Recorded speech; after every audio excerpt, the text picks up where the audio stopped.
Tonga maro ireo mpino sy zanak'ampelezana avy amin'ny efitra IKM Ambohitsimeloka Ambohimanambola nanotrona ny fotoam-pivavahana lehibe izay nandraisan-tanana ny mpitandrina Andrianonimamy ny farany herinandro lasa teo. Fenopoka ny trano fiangonana ary nisy tamin'ireo mpino sy vahiny nasaina aza no teny ivelana ny trano fiangonana no nanatrika izany fotoam-bavaka izany. Ho an'ireo komity mpikarakara dia efa ombiazana tanteraka ny fotoana.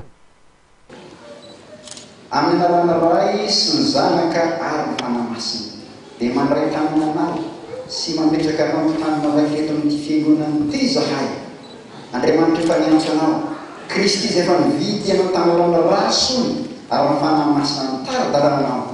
Ampahirinao mandrakariva ary ataranao izay fikasana tsara tanterahanao ary dia ampahiry anao izy mombanao mandrakariva ho izy hoe aza matahotra momba anao ao no sady mampahiry ahy ianao. Mampahiry anao ao hoy Jehova. Amen. Tahaka izany koa raha matoa efa nakaman'Andriamanitra tamin'ny lalana fanambadiana ianareo nombo nanjara fanompoana sy andraikitra amin'izany fanompoana izany. Noho izany dia mandray tanana anao ihany koa sady mitsorana anao.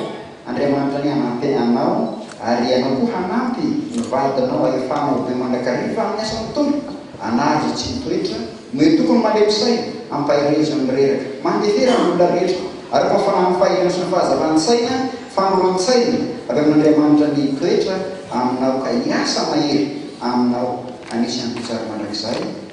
Amen. Anisan'ny tena nampiavaka ity fotoana ity ny fahavitrian'ireo mpino tamin'ny fanolorana fanomezana nomenina ity mpitandrina ity.